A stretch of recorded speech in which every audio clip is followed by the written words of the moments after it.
Welcome back to Ecto-1 Radio. This is a Ghostbusters show brought to you by Ticket Stubs and Cassette Tapes, my movie podcast and regular podcast feed. You can find that on Spotify, Apple Podcasts, Google Podcasts, pretty much anywhere you listen to podcasts, you can find that. And that's if you're coming over from YouTube, if you're listening from YouTube. If you're listening from the regular podcast feed, we also do have a YouTube channel. It's all Ghostbusters right now, so you can find this show and all of these shows on on our Ticket Stubs and Cassette Tapes YouTube channel. So we will update the YouTube to properly reflect the entire podcast feed at some point, but I just haven't got around to it yet. You can find our Facebook and Twitter pages as well, Ticket Stubs and Cassette Tapes. Please go check us out there. Give us a follow there. And give us a subscribe wherever you're listening, please. And if you're so inclined to do so, please leave us a rating as well. It would be much appreciated. On our regular podcast feed, I've just released a new episode on my review for Insidious: The Red Door. Just yesterday I released that, so a spoiler review of that movie if you're interested. So there's a little non-Ghostbusters stuff for you there. Another non-Ghostbusters piece here. I am going to do my review for Indiana Jones and the Dial of Destiny this week. I'm a little late to that party, just coming off of a vacation, so I just haven't had the time to sit down and see the movie yet, actually, but I'm hearing good things, so I'm excited about it, and yeah, I'm looking forward to doing that review and getting it up on the regular feed as well. Alright, I'm going to start off the top here by saying this. I recorded this entire podcast already. I did, I think, a little over an hour's worth of a show for this week on Ecto-1 Radio a couple of days ago, and unfortunately the audio from everything that I did was somehow, in moving around and uploading my other review for Insidious, somehow the audio for this was lost. So I'm re-recording this episode, and so that really sucks. That's why you're getting the show a little late this week, but it's just something that happens sometimes in podcasting. You lose audio sometimes. There have been times I've recorded entire episodes only to realize that we had about half of the audio cut out.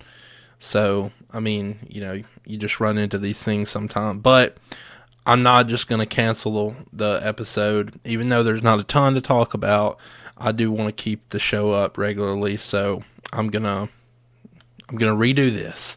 And like I've always said, there's no script to this, as you can obviously tell. There's no script, there's, nothing like that.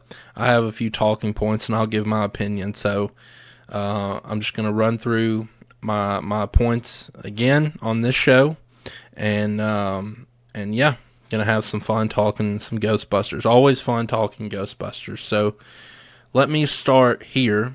Actually, let me take these headphones off first.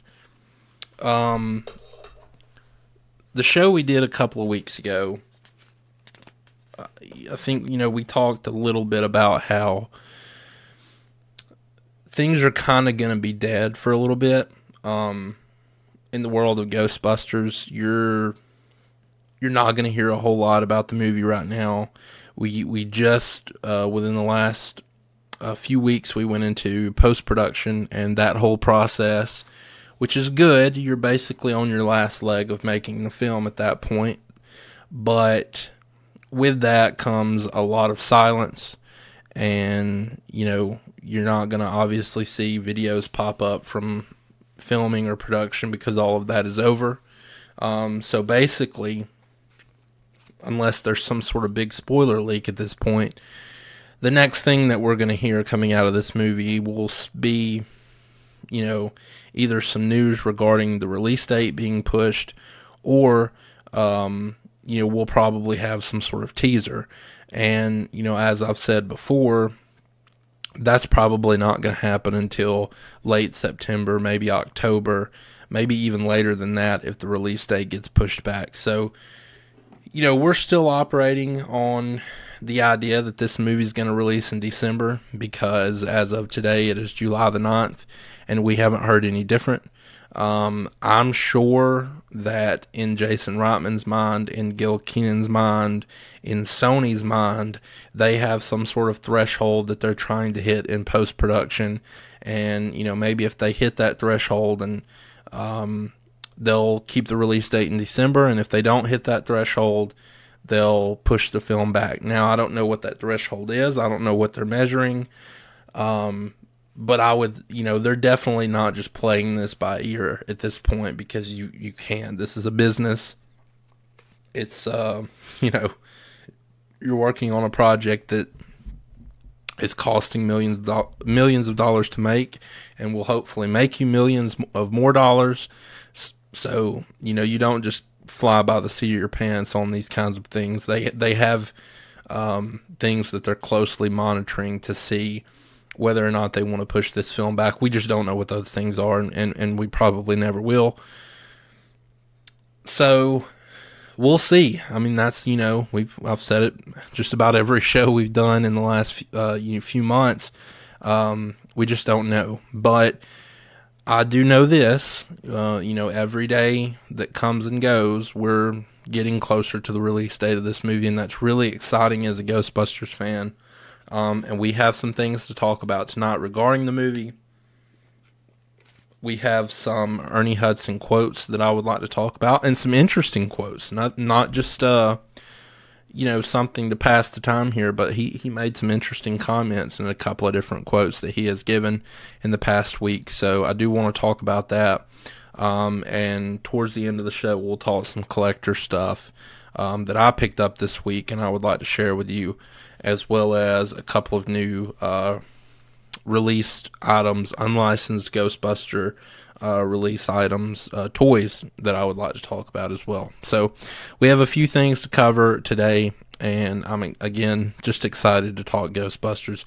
But let's jump into our first Ernie Hudson quote, and this is a quote that came around the 4th of July, so, just a few days ago.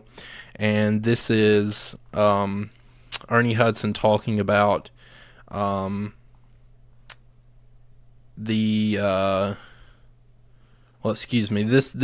came out around the 3rd, July 3rd, July 2nd, somewhere, where he said these things in an interview. So we'll actually cover this one first. And this one is referring to the writer's strike that we've talked about before, and how that has impacted filming, or how that did impact filming for the upcoming Ghostbusters release. So we'll talk about that.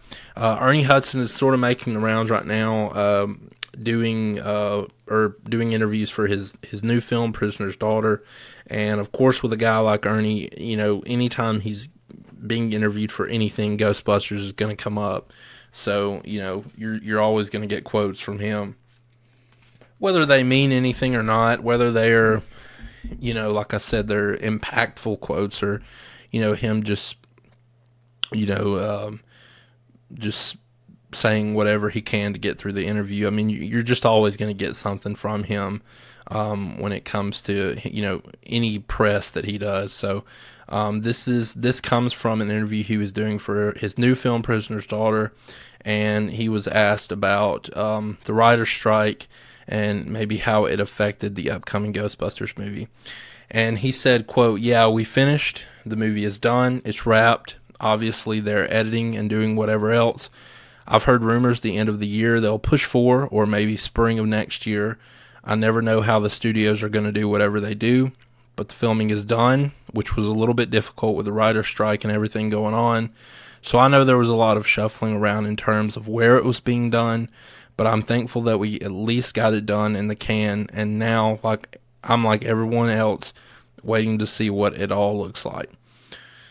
So, it's an interesting little comment there, because he is saying that, this movie was, at least in some ways, impacted by the writer's strike. And we have talked a little bit about the writer's strike and the impact that has on movies and television shows and just entertainment as a whole. There was a lot of talk going around amongst, fan groups and message boards and things that, well, this movie won't be affected. And, even I'll admit to this, even I said that I don't think it will be affected. But, there was just a lot of talk about how the movie probably really won't be affected because it was already written and they were well into the process of filming, closer toward the end of filming when the writer's strike happened.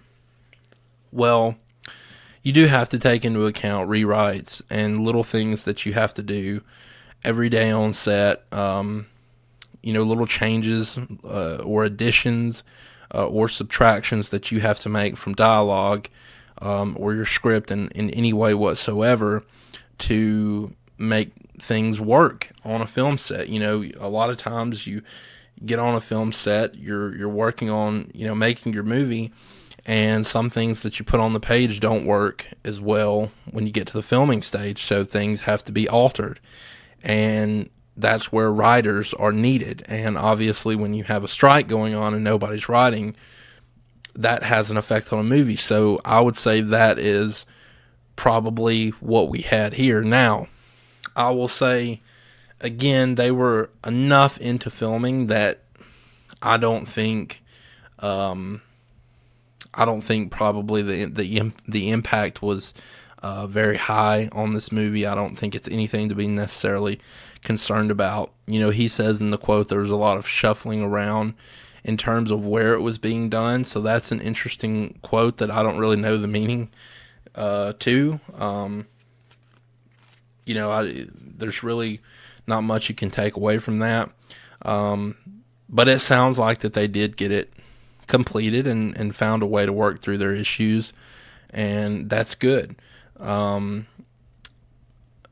the beginning of the quote talking about, the rumors that they're pushing for the end of the year or maybe spring of next year, that's coming from something. He's sort of echoing what Dan Aykroyd has already said and what we've already talked about on the show before about, it's either going to be the end of the year or spring, which really doesn't tell us anything other than I'm surprised they're saying spring. I've said before, I really think that if it's not going to be December, I would have thought that they would have pushed it to like June or July of next year to try to get a summer release to line up with the release, the 40th anniversary of the release of the first movie. But, obviously, according to these quotes, it's either going to be December or maybe it'll be March or April. So we're not going to get as big of a pushback. If we do get a delay, it's not going to be as big of a delay as maybe we initially thought, and it'll only be maybe an extra 3 months. So either way, it looks as though we're less than a year from a release of this movie, which is great. As a Ghostbusters fan, it means that, no matter what happens here, we're going to see a movie relatively soon, and that's awesome. That's really exciting, And, I again, will they hit whatever threshold they're trying to hit to make that December release? It's just yet to be seen. There's, we could hear tomorrow that they're pushing the movie back, or it could be August, or it could be September. I would say definitely by September, you would probably know one way or the other, whether or not they're going to keep the December release date or push it back. But I want to move on from this. We've talked about this possible delay so much, and at the end of the day, there's just only so much that can be said about it, so I don't want to linger on that too much. We'll move on to the next quote here from Ernie Hudson, and this is more talking about the actual movie. And there's no spoilers to this, so don't worry. This is spoiler free, so anybody's safe here.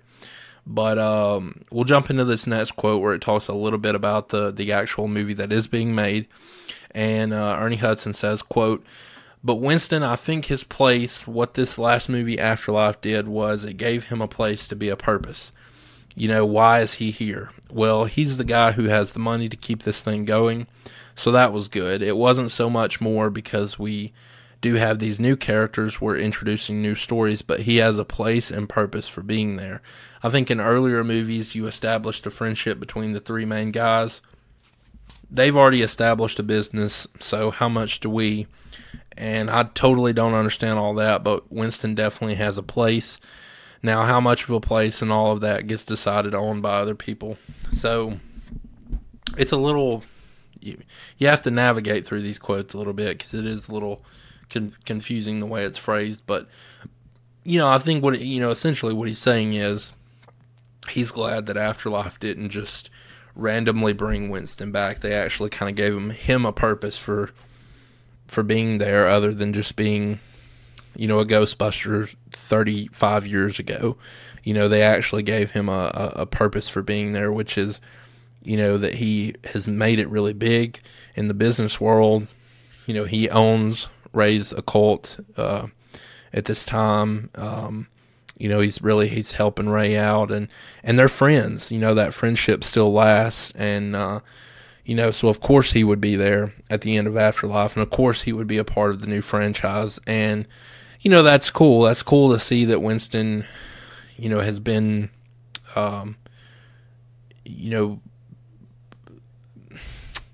the role of Winston has been not redefined, but given a little bit more of a purpose rather than just the everyman, because in the first two movies, I think the everyman angle was perfect.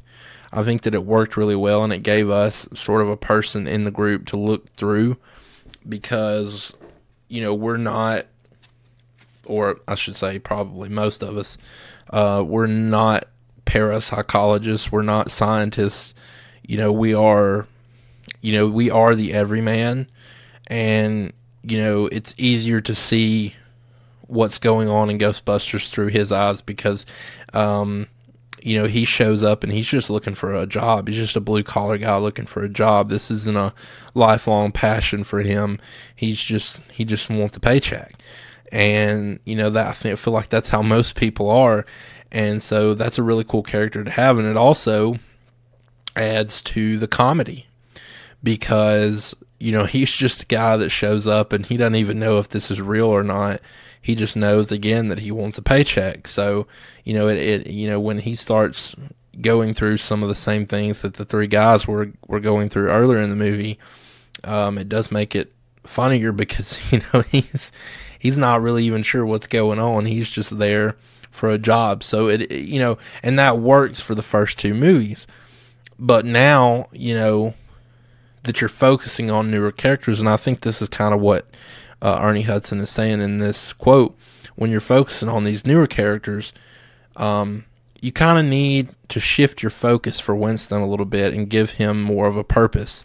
And, clearly his purpose is that, hey, I can fund what you guys are going to do because, A, I obviously have an interest in what you're doing, but B, I get it and I understand, and I've sort of been where all of you are, and I have the means to help you.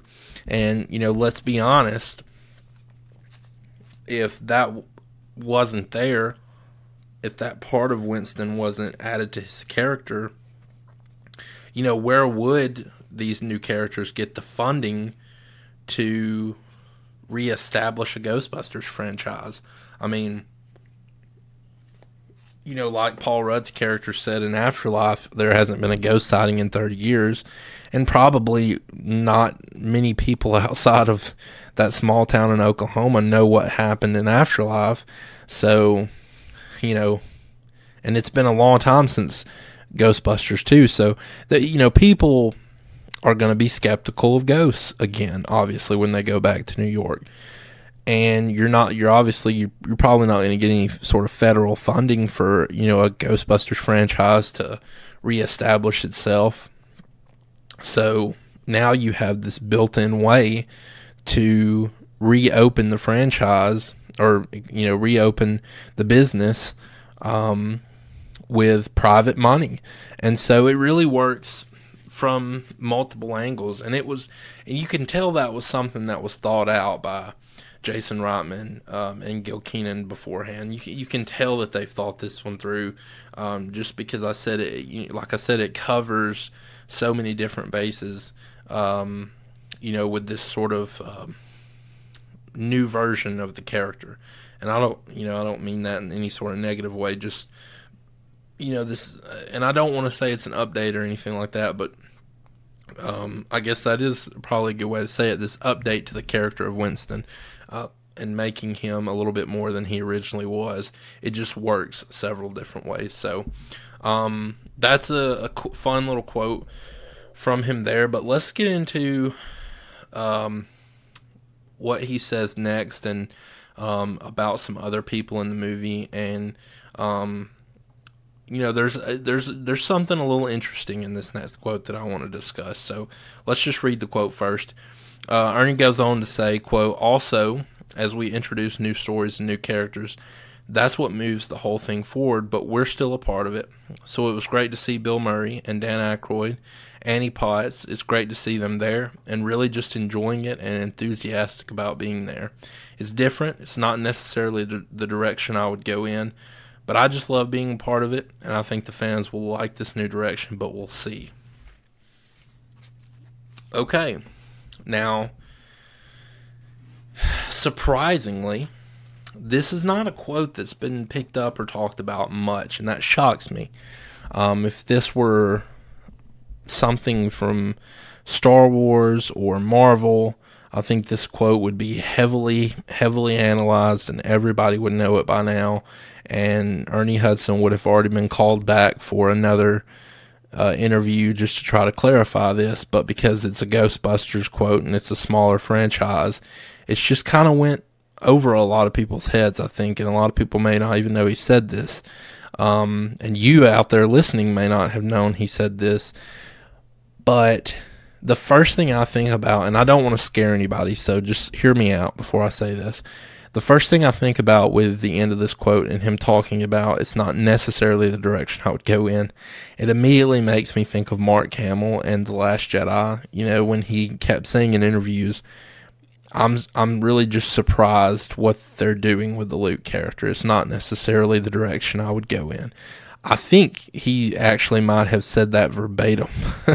But I don't, I want to say this. I don't think this is that kind of situation. I made mention a while back.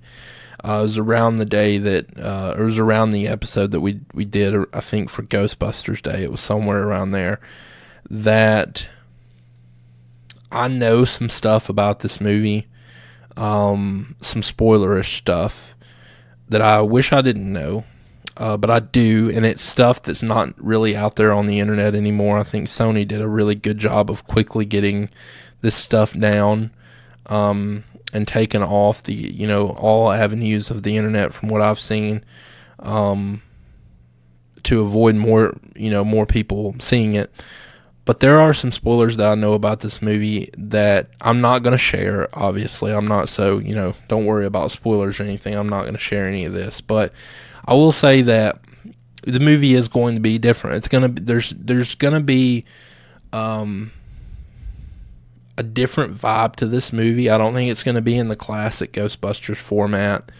It's going to be just a little... Look, if you're one of these people who... Maybe you liked Afterlife, but you didn't.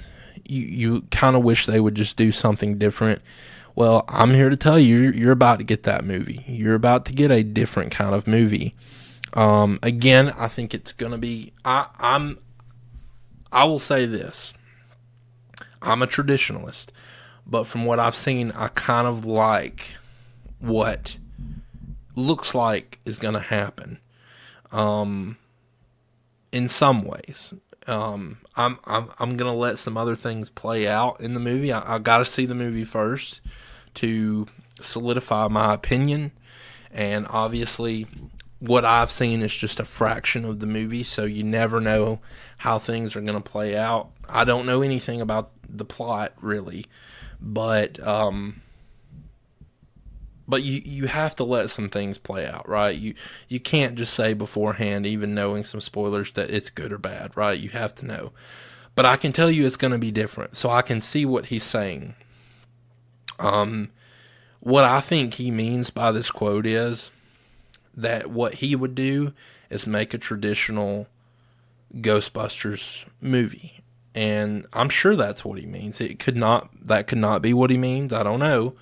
But I think that it's good to do a little of both. And what I mean by that is do some different things, keep the stories creative and interesting, but you've got to keep it within the confines of the world that we've already built, right? And that's something that a lot of people struggle with. A lot of fans struggle with that because they want, a lot of fans want new and different and, totally off the wall stuff, but they also want it to feel like the first two Ghostbusters movies. And sometimes you just can't have your cake and eat it too. Sometimes it's got to be one way or the other. And that's why some things have shelf lives, right? That's why you can only go so far with stuff and keeping it new and creative without just getting out there. I made mention before, but if you haven't listened to any of the regular Ticket Stubs and Cassette Tapes feed, if you haven't listened to any of my other shows, I'm a huge Halloween fan. I'm a huge Michael Myers Halloween fan. I love that original classic John Carpenter movie. I think it's my favorite horror movie ever made. I think it's, for my money, probably the best horror movie ever made. Especially if you want to just talk about different subgenres. I think it's definitely the best slasher horror movie ever made. The problem with that franchise is the farther you go down that sequel rabbit hole, the more out there the movies are just going to get. And that's something that you can't stop, because if you keep making them, then one of two things is going to happen. Right, and everything I'm saying here applies to Ghostbusters, so just listen carefully. When you keep making sequels to a great movie, one of two things is going to happen. The first thing is, you're just going to make a different variation of the same movie over and over again, right? And Ghostbusters 2 gets criticized for that quite a bit, right? Ghostbusters 2 gets criticized for being extremely similar to the first movie. And now we have Afterlife, and it gets criticized for being similar to the first movie. So you've got that. You can look at The Force Awakens and how it was criticized for being too much like A New Hope. As a Halloween fan, you can look at Halloween 2018 and how it was criticized for being a lot like the first movie, right? And how things just sort of retread old ground. So you've got that option. Number two is you can go an extreme not, well, I don't want to say extreme, but you can go in different directions, and then people don't like it because it's too far removed from the world that they know, the world that you've already built. Maybe sometimes the creative direction that you go is just too far removed from what they know and what they love, and they lose interest. And I know there's some of you out there listening right now who are like, well, you know, if you're a good writer, you can make it work. Well, I mean, that's easy for you to say, you know, sitting, you know, there listening to your phone or sitting behind a computer desk. I mean, that's easy for you to say. It's not really easy to go out and actually do. You know, everybody kind of thinks that they can write and that they could do something better than what they're seeing on screen. The reality is, when you've got pen to paper and you've got millions of fans eagerly awaiting to see your work, and millions of people that are looking to be pleased with what you're doing, it's a pretty hard job. It's a pretty difficult thing to actually pull that off. And it's amazing, and that's what makes it amazing when you look at something like, I would say, a Top Gun Maverick, right? Which was unanimously loved. It feels like the whole world stopped to go to the theater and watch that movie because of the great word of mouth it was getting. And it is Top Gun Maverick is a fantastic sequel. I would be willing to say Top Gun Maverick might be up there, or in my opinion, definitely is up there with one of the best sequels ever made. And I'm talking about, it's up there with Empire Strikes Back. It's up there with Terminator 2. I mean, it's up there. It's really high on the list of one of the best sequels ever made. And that's because they found a great balance. They didn't kick Tom Cruise to the side and focus on a brand new set of characters. They did both. They continued the story of Maverick and also introduced new characters and made us like everybody. And, you know, for my money, Afterlife did a really good job of that. It brought back the classics in some capacity, but it did a great job handling new characters. And so let me tie all this back into this quote. Sometimes you have to choose whether or not you want to go a little different, or if you want to stay in the same sort of classic vein. And clearly, I think what we're getting with this new movie is different. They want to do something a little different. So, we shall see. Now, I'm not giving any of you permission to run out there and start screaming from the hills, "The Last Jedi, The Last Jedi. This is going to be The Last Jedi" sort of situation. Don't nobody freak out, okay? I don't think this is going to be that, okay? I'm actually very excited for this. I think that it's going to be a good kind of different, okay? So let me just say that now, But I am very surprised that not really anybody's talking about this, and that's kind of a good thing to me. Again, sometimes some little quote like this, people grab onto it and they just dwell on it too much, and by the time the movie comes out, it's almost like the quote has had an impact on the movie because people are almost disinterested in seeing something that's going to be quote unquote very different from what they know and what they love. And you have to give stuff a chance, but I'm excited, and I think I agree with him. I think the fans are going to like the new direction. So we'll see. All right, let's move on to our next piece here. And let's take a look at a new release that we're going to have from from Plastic Geek, their online store. This is something that's interesting to me because I know that a lot of people, when the Hasbro Afterlife version of Gozer or the Dirt Farmer, or I forget what they called the Egon figure from Afterlife. It was...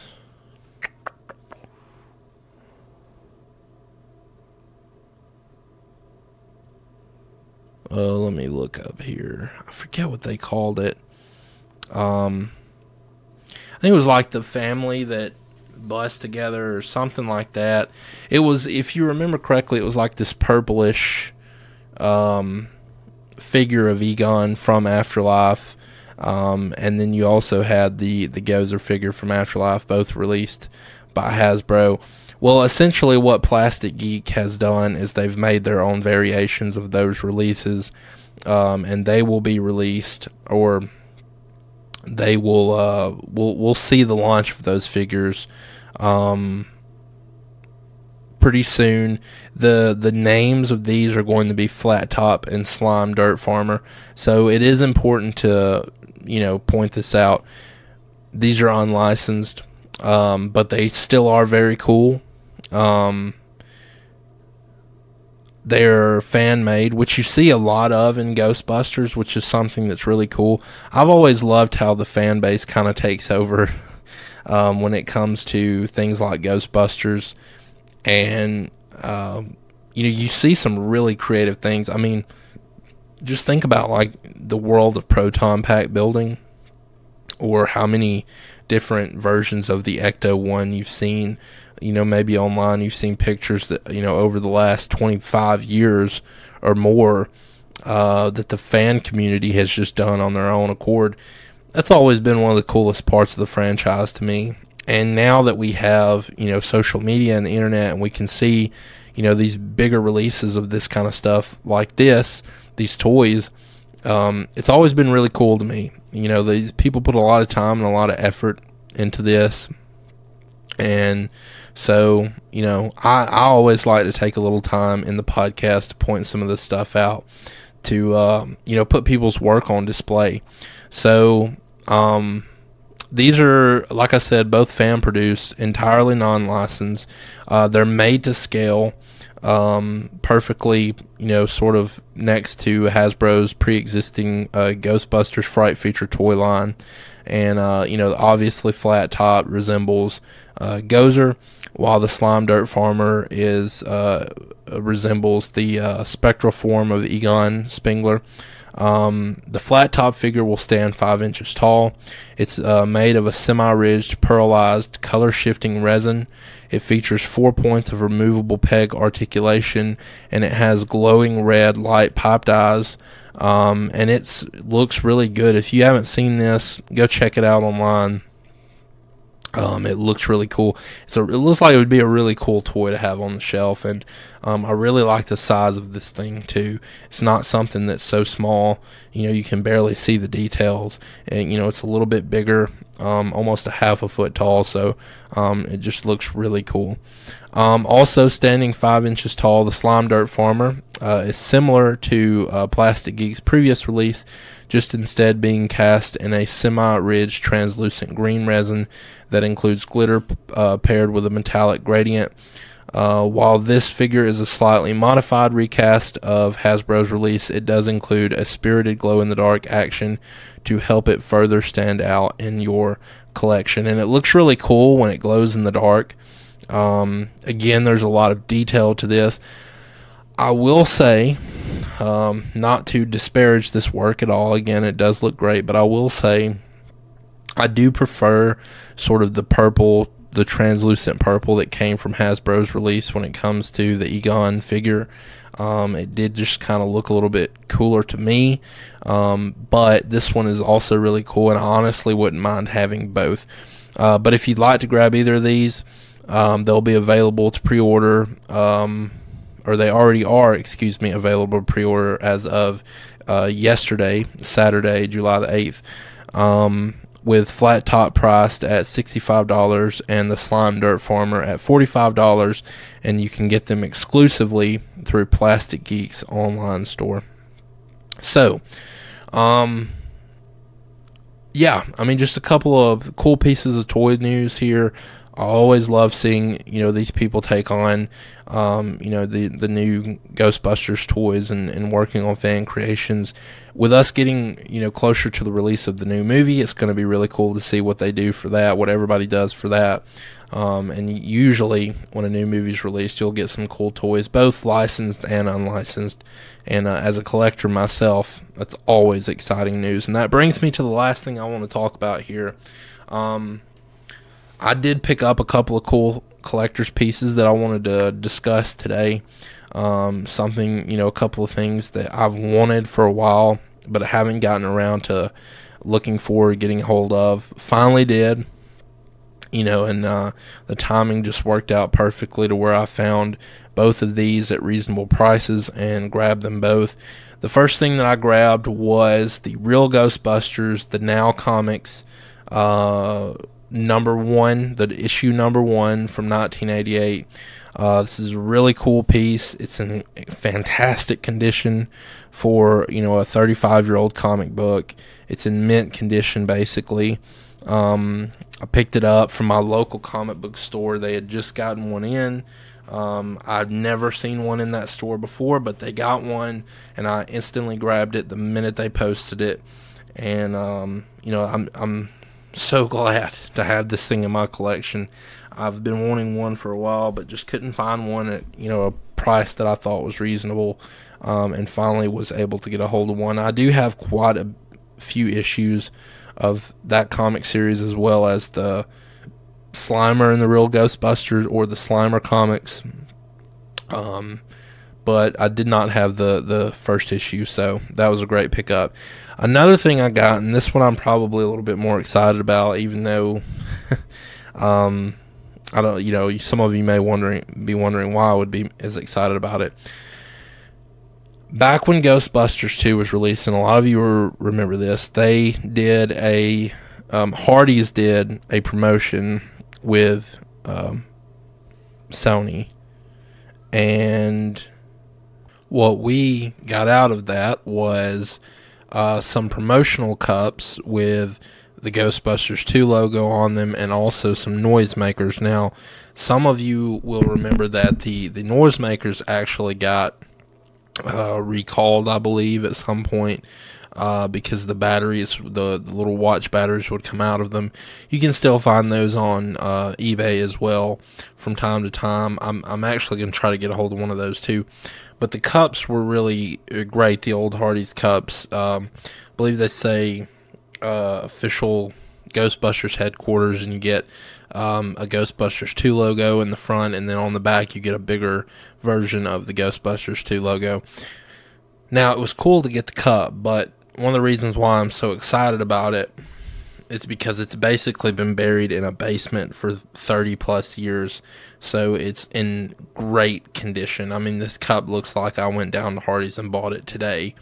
It looks really cool, and it's just one of those fun pieces that is all, it's just always fun to add something like that to the collection, something that looks great and is a classic little piece that will remind a lot of people of that time period. And so those are a couple of cool additions I added to my collection this past week. And I have a few other things that I'm kind of keeping on watch that I would like to add to my collection pretty soon, so we'll see. I would like to, on the social media, start sharing some pictures of my collection additions, and give you guys also an avenue to share what maybe you've recently collected. So that would be something fun to do. But guys, that's basically all we have for the show today. Like I said, it's going to be pretty silent for a while on the Ghostbusters front. At least I think it will, but we'll keep the show rolling here. I'll be back with you in a couple of weeks, and we'll talk about anything that happens between now and then, and we'll get another fun topic to talk about as well. So That's all we have for Ecto-1 Radio today. Remember to check out our socials, check out our regular podcast feed if you're interested in that, and check out our YouTube channel as well, Ticket Stubs and Cassette Tapes. I'm Andy, and I'm your host, and we'll catch you next time.